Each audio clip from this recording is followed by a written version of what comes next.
Hola, hola, ¿cómo les va? Esto es ISEL TV, el programa de televisión del Instituto Superior de Estudios Lomas de Zamora.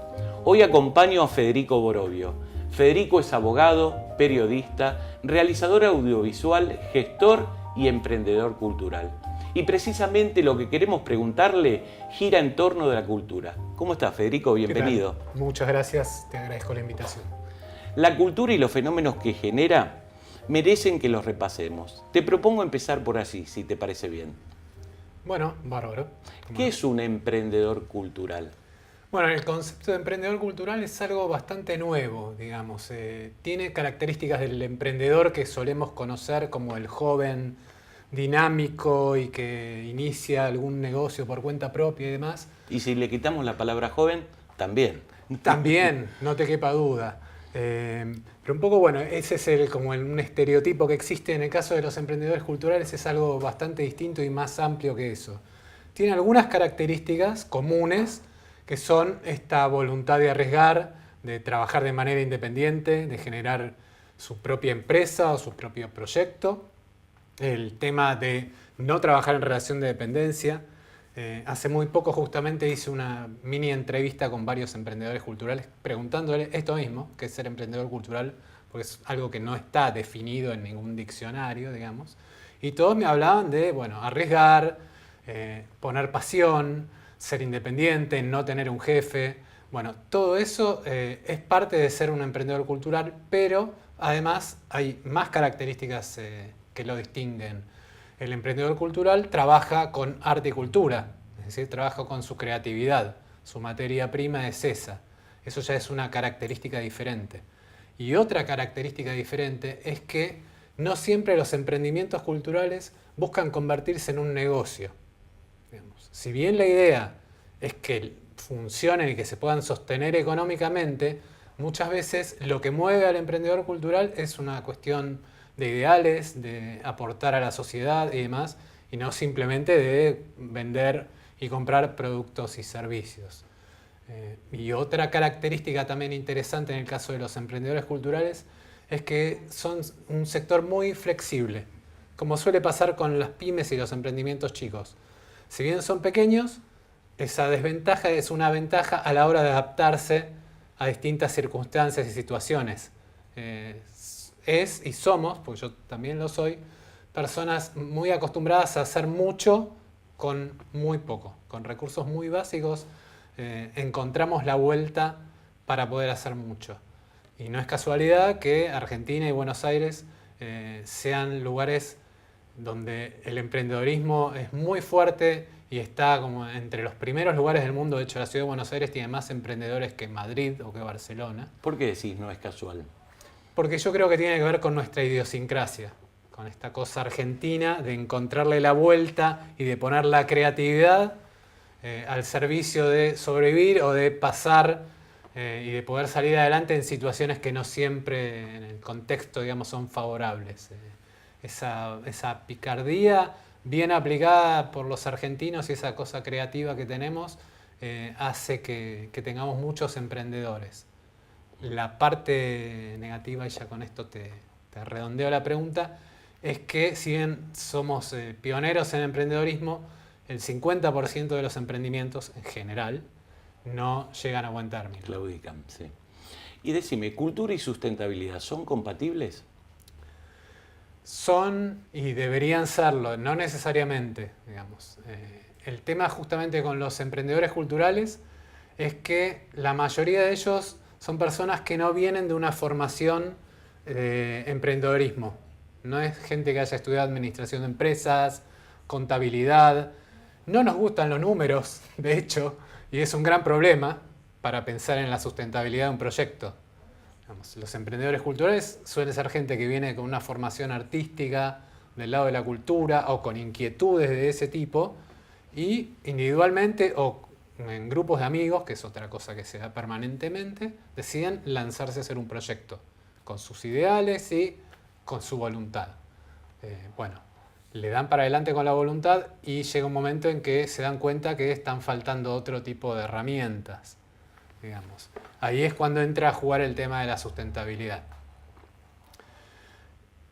Todo proyecto cultural no puede ser sustentable. Empecemos por definir algunas cosas bien concretamente. No todos pueden ser sustentables. Hay muchos que son necesarios, que son importantes, que aportan muchísimo a la comunidad, pero que no se pueden sostener por sí mismos. Por ejemplo, te menciono uno de mis favoritos, hay un proyecto que se llama PH15, es una fundación que hace fotografía con chicos empezó con Ciudad Oculta y después siguieron con muchos otros barrios. Eso a los pibes les da una posibilidad de aprender un oficio, de expresarse, de tener una actividad que le dé un sentido a su vida y no por ahí estar, digamos, siguiendo caminos negativos, digamos. Oscuros, les da una contención, se conocen, se cruzan con chicos de otros barrios que están haciendo lo mismo. En fin, este tipo de proyectos tiene un impacto desde lo social muy importante. Pero es un proyecto que no se puede sostener porque no tiene, salvo que venga una fundación y les ponga un dinero para que funcionen, no genera un ingreso por sí mismo. Entonces hay proyectos que cuesta más que sean sustentables. O en las artes escénicas es un área donde cuesta bastante ser sustentable. Pero por otro lado, hay una cantidad de herramientas que sí pueden incorporar todos estos proyectos que van tan a base de voluntarismo, que permitan pensar en un horizonte sustentable. No hay garantías, pero es una posibilidad y es el camino más deseable. Personalmente yo he estado en proyectos de los dos tipos. De los que no fueron sustentables aprendí que hay que pensar en la sustentabilidad, porque si no esta cosa de los amigos que se juntan y demás dura hasta que aguanta la voluntad, uno tiene un hijo, hay que empezar a mantener a la familia, buscar otro trabajo y el centro cultural, que es el caso típico, empieza a decaer, se empieza a ir la gente, empieza a cerrar. Entonces, bueno, esto introduce una problemática en el tema del emprendedorismo cultural que tiene que estar en el centro, porque los emprendedores, yo siempre lo comparo son como flores silvestres. Los tipos brotan por todos lados, por todo el país. Yo el año pasado estuve viajando bastante haciendo formaciones y te encontrás en los pueblos más pequeños hay una persona que quiere abrir un centro cultural o un músico que quiere hacer una pequeña discográfica regional. Eso pasa con o sin políticas públicas. Te iba a preguntar justamente, ¿qué vínculo encontrás la avidez por la apertura de estos centros culturales con el advenimiento de la democracia? Bueno, yo recuerdo, ¿no? Que cuando en el 83, digamos, con el gobierno de Alfonsín, se abrieron muchísimos centros culturales del gobierno, digamos, públicos. Eso no existía antes, por lo menos yo no recordaba, fue un fenómeno importantísimo. Eso después empezó a decaer, pero empezaron a surgir centros culturales, como bien decís. Yo creo que en la producción cultural se da algo bastante genérico que cruza todas las ramas. Hay mucha producción, pero hay pocos espacios de difusión y de distribución y donde se pueda exhibir todo eso. ¿No? Faltan espacios para mostrar. Entonces, ocurre eso, que gente en un barrio que ve que no hay otros canales y que por ahí tiene gustos, conoce bandas, tiene amigos que hacen cosas, porque además desde el advenimiento de la democracia estalló el tema de la creación cultural, de las escuelas. Recuerdo cuando yo terminé mi secundario, las opciones, lo que se podía estudiar eran muy pocas y en el tema de arte eran... Ninguna. Nada, sí, el conservatorio municipal, 3 o 4 escuelas, ahora tenés de todo y es genial que pase eso. Pero bueno, eso necesita canales donde llegar al público, que en definitiva es lo que cierra todo el circuito, ¿no? Y bueno, creo que tiene que ver con eso. Federico, creaste Emprende Cultura, un espacio del que sos director, editor y periodista. Otra publicación la definió como, y me voy a permitir leerlo, una revista digital pensada por y para creadores, gestores, emprendedores, organizaciones y proyectos de arte y cultura. ¿Qué le agregarías a esta descripción? Mira, bueno, la revista Emprende Cultura nace justamente porque veíamos que no había una producción periodística local que hablara de todas estas cuestiones que venimos charlando y que contara sobre todas las experiencias que hay. Que bueno, queremos empezar a generar contenidos para cubrir ese vacío porque hay mucho que debe saberse. La idea es dar a conocer experiencias de emprendedores y socializar ese conocimiento y esas experiencias para que otros emprendedores puedan conocerlas y ver cómo cada uno está resolviendo sus temáticas, entre ellas la de la sustentabilidad que hablábamos antes. Por otra parte, lo que estamos haciendo en la revista es rescatar a viejos emprendedores culturales que lo son sin haberlo sabido o sin que existiera ni siquiera el concepto en ese momento. Te doy un ejemplo, Lito Nebbia. Nebbia triunfó de la mano de Sony, si no me equivoco, digamos, una discográfica gigante, multinacional. Y en un momento el tipo decide, para poder desarrollar sus propias ideas y su creatividad y no ser solo un músico que esté en el primer lugar en las radios, armar su propio sello discográfico, que se llamó Melopea. Bueno, en una entrevista que le hacemos para la revista, él cuenta la historia y dice que le comentó a la mamá esta intención que tenía y la mamá le dijo, mira, la zapatería, mejor dicho, de tu papá está vacía. ¿Por qué no lo haces ahí? Nebbia agarró la zapatería, consiguió unos equipos usados de Sony y se armó su propia discográfica. A partir de ahí sacó cientos de discos con artistas de primer nivel, que sigue la Melopea hasta hoy, y logró armar su propio sello independiente. Pensemos que esto es antes de que entre la revolución digital. O sea, era en un mundo analógico. Digamos, eso cambió todo y simplificó todo. Pero este hombre en un mundo analógico se mandó a esa aventura y la hizo bien. Creo que esa es una consecuencia positiva. Supongo que habrá negativas, por eso me gustaría saber qué es y qué consecuencia tiene ser independiente en el ámbito de la cultura. Bueno, ser independiente tiene sus beneficios y sus costos, efectivamente. Digamos, justamente yo hace unos días estaba revisando un poco algunas definiciones de ser independiente, que es un concepto hasta cuestionado porque se usó mucho hasta que llegó un punto en que todo el mundo decía, ¿existe eso, ser independiente? Bueno, nadie es 100% independiente, ¿no? Empecemos por ahí. Estamos de acuerdo. ¿No? Es imposible, digamos. Yo el ser independiente lo asocio con la vida misma, como dicen. Para mí ser independiente es que vos tengas recursos propios que te permitan tomar las decisiones que vos querés tomar sin estar condicionado en ese camino, digamos, o estando lo menos condicionado posible. Las desventajas es que tenés que remarla muchísimo más. Requiere mucho más sacrificios y esfuerzos. Todo emprendedor se supone que es una persona que decide tomar un camino de independencia, es decir, en vez de entrar en una empresa o en un proyecto que ya inició otro y adecuarse a eso, dice, bueno, yo lo quiero hacer a mi manera. Bueno, hacer las cosas a la manera en que uno quiere tiene sus satisfacciones y sus desventajas, que sobre todo tienen que ver con esto, limitaciones que tenés. O sea, volviendo al caso de Nevia, el hombre no ha tenido la posibilidad de difundir todos los materiales que produjo que tendría una discográfica que está en todo el planeta o en toda Latinoamérica. Me das pie para preguntarte si la relación con el dinero es un punto de conflicto en el área cultural. Sí. Rotundamente. Rotundamente sí. Creo que se puede ver desde dos lados eso. Digamos, es un punto conflictivo para los artistas y es un punto conflictivo desde el lado del contexto y desde lo social, digamos, porque hay muchos prejuicios. De hecho, está todavía la figura del artista bohemio que no debe contaminarse por el dinero, y eso genera muchos problemas y contradicciones.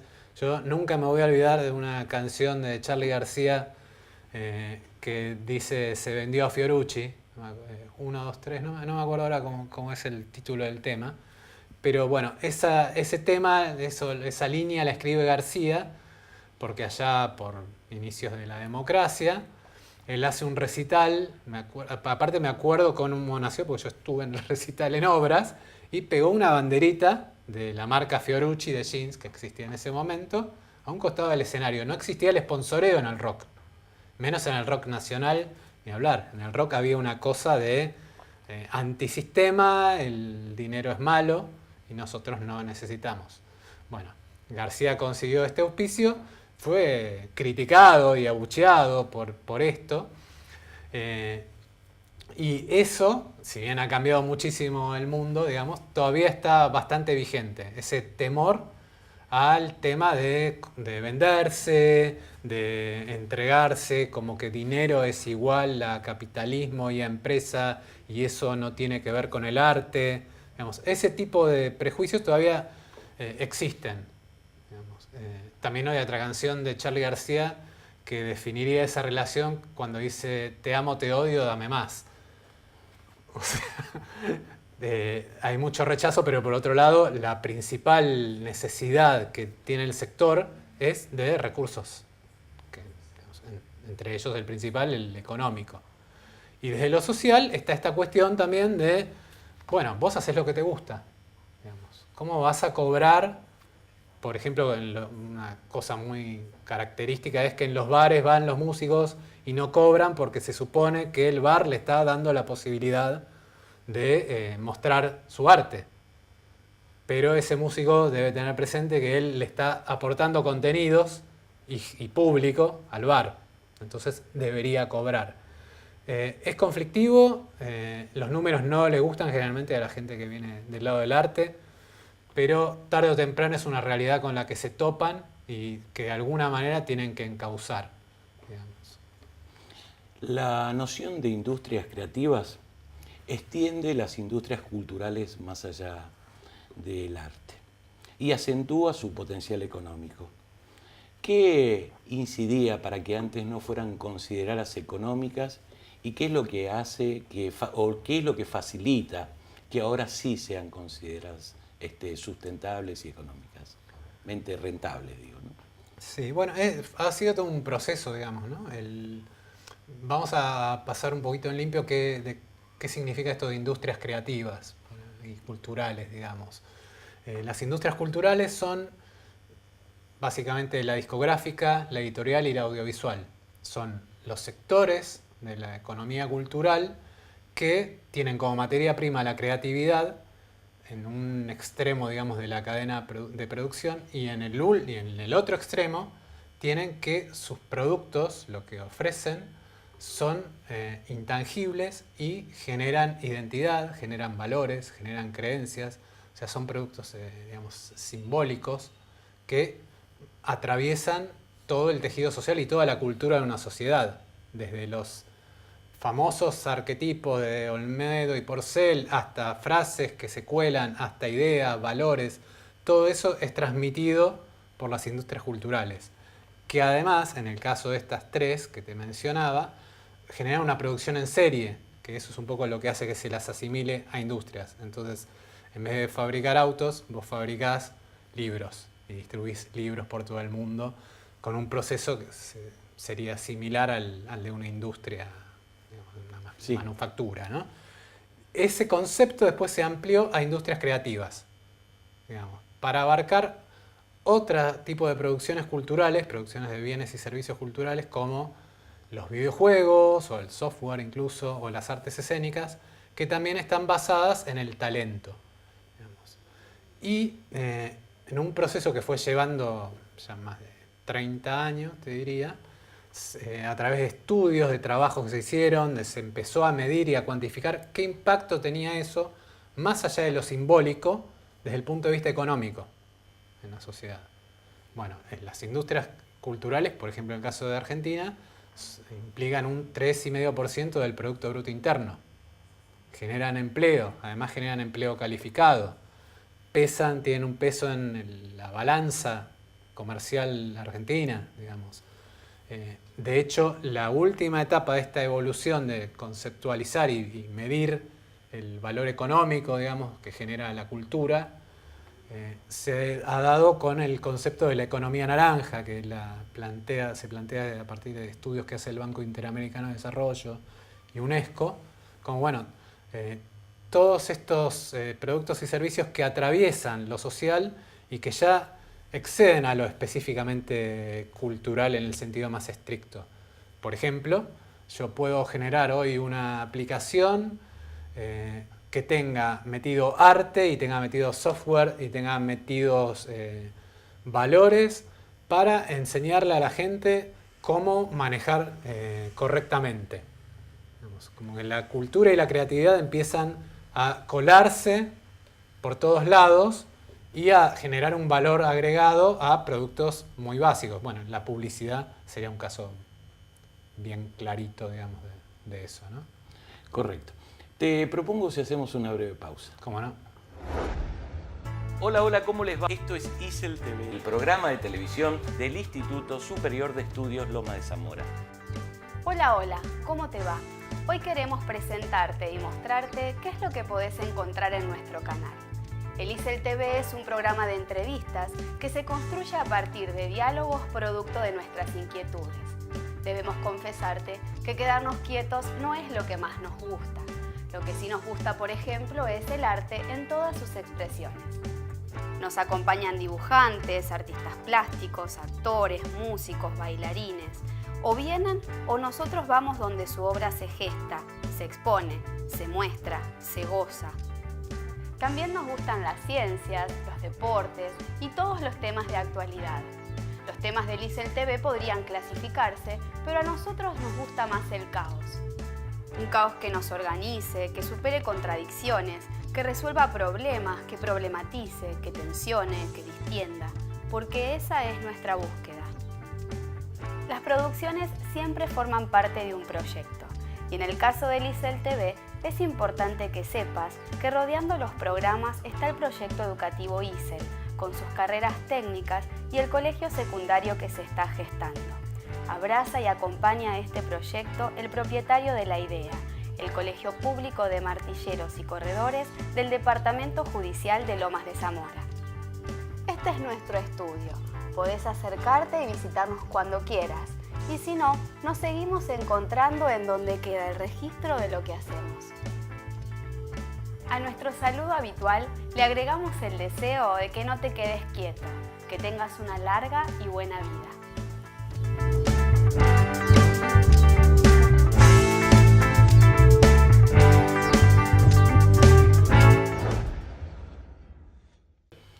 En noviembre de 2016 ingresó a la legislatura de la ciudad la Ley Cassioli. ¿En qué instancia está ese proyecto y qué propone? El proyecto efectivamente ingresó y está esperando ser tratado. Justamente a raíz de esta entrevista me puse a investigar un poco en qué situación estaba. ¿Tiene estado parlamentario? ¿Está vigente todavía? Sí, está vigente. Lo que están esperando es que se trate y lo que me comentaban desde Aresia, que es la organización de revistas independientes que impulsó la ley, es que en este momento están haciendo pasillo y despacho a morir, o sea que Lobby. hay que mover para que salga, para que se empiece a tratar.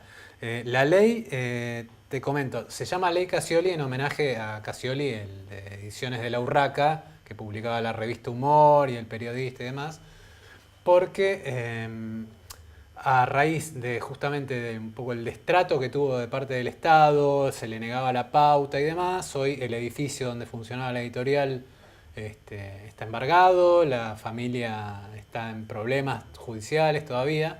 De ahí se tomó esto y de hecho cuando se presentó la ley participaron, digamos, todos los integrantes de la revista Humor y demás. La ley es una ley de fomento de las revistas independientes. Lo que plantea es, bueno, son varios puntos, entre ellos que existan líneas de apoyo financiero, que haya determinados bienes que son los indispensables para la producción editorial que no puedan ser embargados. Se plantea que haya una distribución, digamos, una compra y distribución del Estado en escuelas, en centros educativos, en biblioteca, en fin, son como toda una serie de medidas para promover el sector, que haya un criterio de pauta publicitaria que esté destinado a estos medios independientes y demás. Es un fenómeno interesante que se viene dando en el sector, que es de hecho emprendedor, porque los hacedores de revistas culturales independientes son bien emprendedores culturales, digamos, y es que muchos sectores han empezado a juntarse y a organizarse. Pasó con la ley de centros culturales en Ciudad de Buenos Aires, donde había una problemática que todavía no desapareció muy fuerte con el tema de las clausuras, pasó con la ley de música, pasó con la ley de danza que se presentó el año pasado. El sector está pasando de una situación de queja y de reclamar y de patalear a reunirse y generar propuestas bien concretas para canalizarlas, digamos, a través de la legislación. Muy interesante todo eso. ¿De qué se trata el régimen de promoción cultural, mecenazgo, presente en algunos proyectos de ley?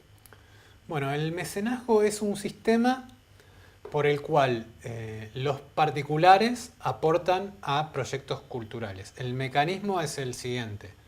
Vos particular presentas tu proyecto, ahí interviene el Estado, en primera instancia, haciendo una selección de los proyectos que se van a aprobar y los proyectos que son aprobados pasan a un listado. ¿A cargo de quién está esa selección? Y es un comité específicamente designado por el sector público, consejo Secretaría de asesor. Cultura. Exactamente. Es un grupo de personas, esto en el caso de Ciudad de Buenos Aires, que revisan los proyectos que se presentan, los proyectos aprobados pasan a un listado y el que aporta, digamos, lo que hace es dirigir fondos que irían al pago de impuestos a esos proyectos. Y con un tope porcentual que puede ser del 1,5% o del 3% del total que pueden destinar a aportar esos proyectos. Hace muy poco, en fines del año pasado, tuvo media sanción una ley de mecenazgo para provincia de Buenos Aires. Todavía no se volvió a tratar. Es un sistema, y de hecho hay un proyecto a nivel nacional también que llegó con este gobierno, que todavía tampoco se ha empezado a tratar, pero el proyecto está, la idea está hace rato. Personalmente es un sistema que a mí me genera algunas contradicciones. Una, por el modo de selección. Creo que debería haber como una selección de tipo técnica en todo caso, y después que los ciudadanos decidan, o las empresas decidan a quién apoyar. En la práctica, para los proyectos que no son muy grandes, es bastante complicado, o sea, porque tenés que llegar a una empresa, explicarles qué es el mecenazgo porque no lo conocen, explicarles cómo funciona desde el lado contable, que van a derivar impuestos, en vez de pagarlos van a ir a parar ahí, tienen que tener sus cuentas en regla. Suele ser más fácil hablar con el departamento de marketing y conseguir un auspicio que pasar todo ese proceso. Federico, ¿cómo impacta en la cultura el avance tecnológico? Te pido si nos das un ejemplo de ese impacto. ¿Cómo no?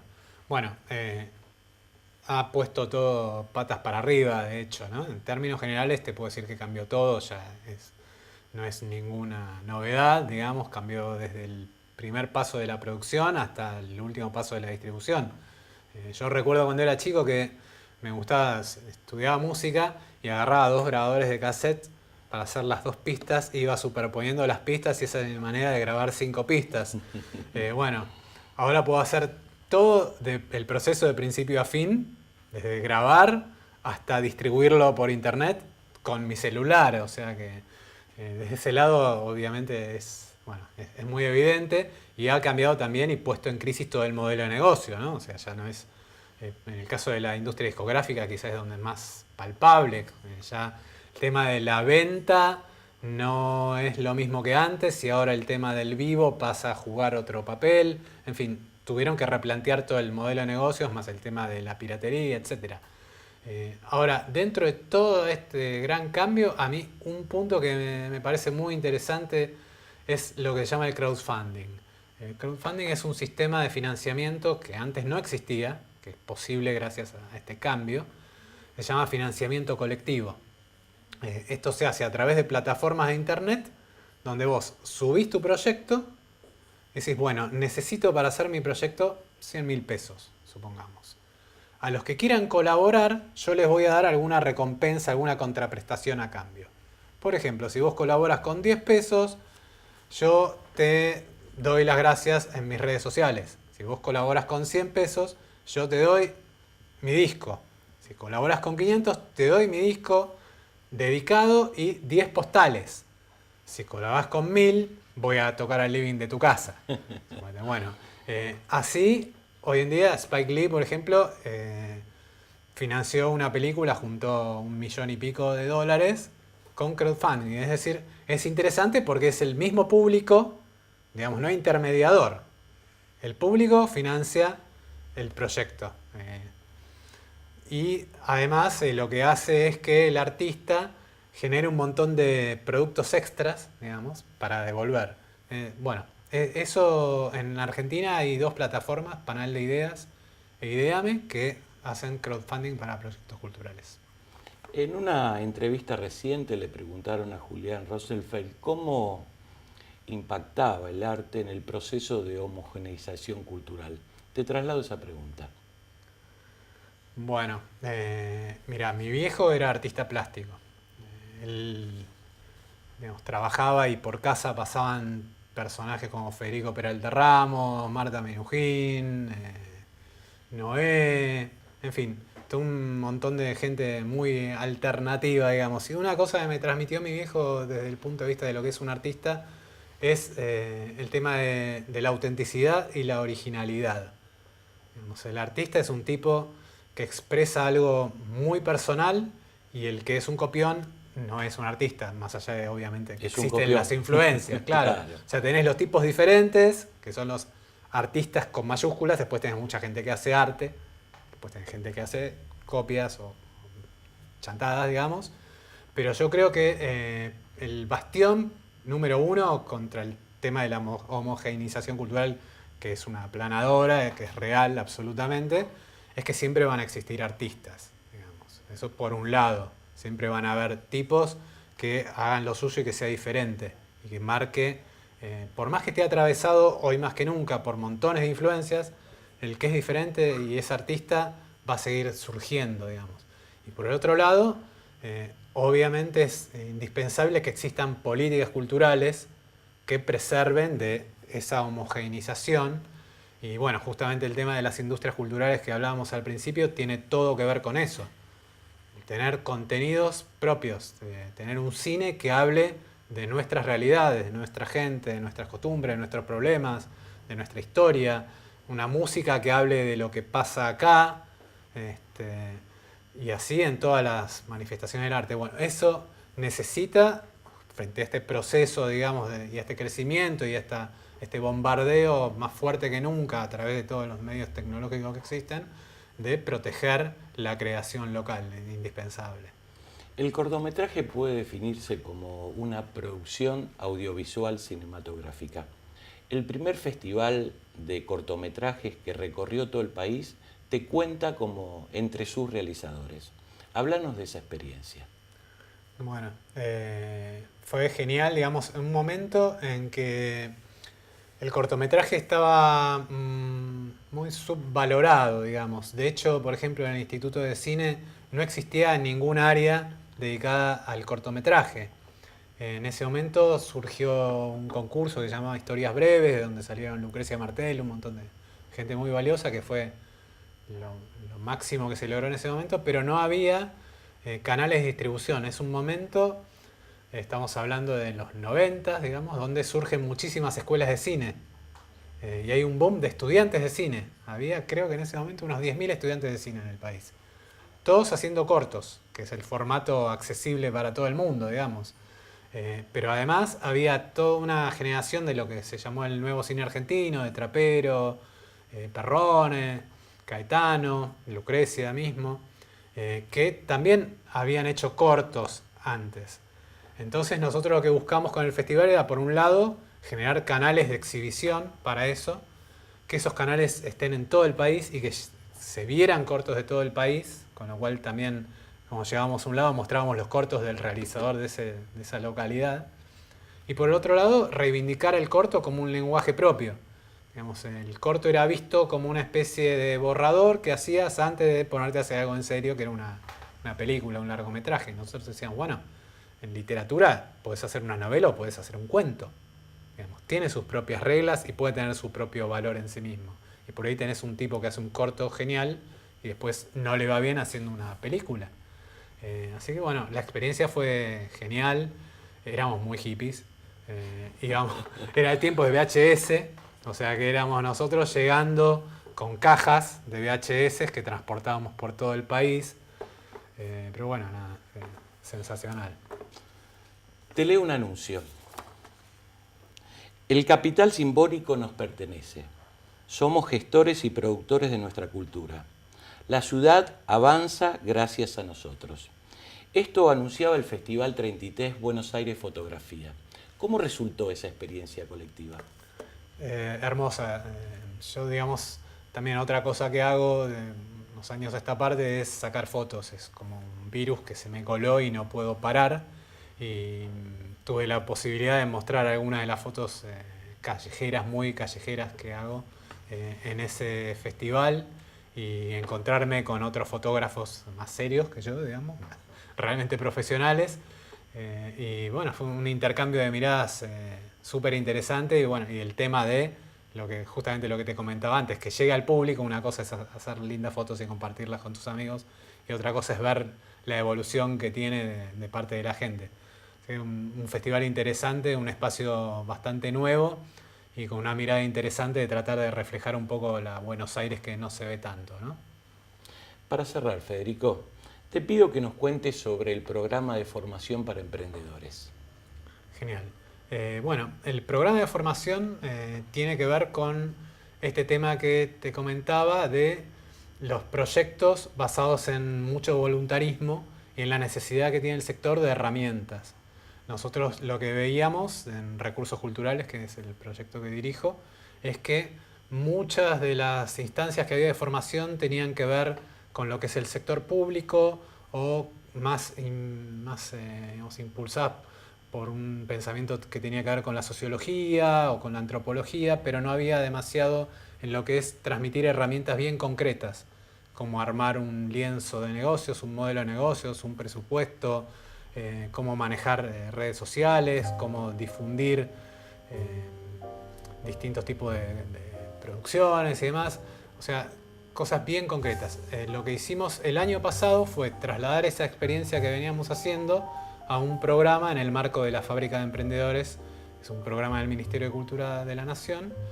Y nosotros llevamos a ese programa una propuesta que es La Matera. La Matera es un programa inicial para emprendedores culturales y se hizo en NOA, en NEA, en Patagonia y en Provincia de Buenos Aires.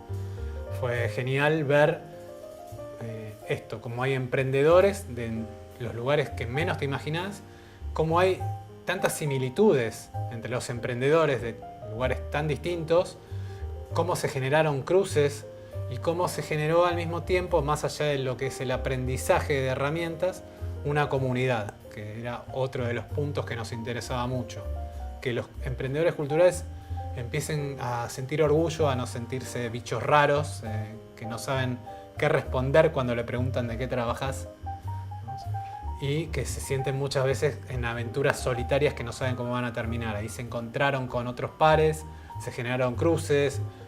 De hecho, teníamos, por ejemplo, en Corrientes una señora que fabricaba unas alpargatas geniales, hermosas y con un material además que había encontrado que no hacía transpirar el pie. Bueno, esta señora vino el primer día de clases, abrió su valija, sacó todas sus alpargatas con unos diseños lindísimos, nos vendió alpargatas a todos y cuando terminó la materia, además había conseguido otro emprendedor que le hacía toda la comunicación, otro que le armaba el diseño de flyers, otro que lo ayudaba con temas de distribución, otro que tenía espacios donde ella podía vender. Entonces, un poco la idea de esta experiencia de la materia fue esa: formar, dar herramientas bien concretas y a la vez generar esta comunidad que al día de hoy seguimos desarrollando, ¿no? Una más. Dijiste o manifestaste que dirigís proyectos culturales, ¿digo bien? Recursos culturales. Recursos culturales. Quien tenga interés, ¿cómo puede contactarse? ¿Cómo puede vincularse con ese espacio? Bueno, Recursos Culturales, te resumo bien cortito, es un portal donde el que entra encuentra un compilado de todo lo que hay a nivel convocatorias y oportunidades de financiamiento y de exhibición para proyectos culturales. Esa es la pata principal. Y además encuentra los servicios que ofrecemos de formación, consultoría, etcétera, y noticias del sector. Están como todo lo que vemos, los ejes que se necesita para emprender. Eso está en recursosculturales.com.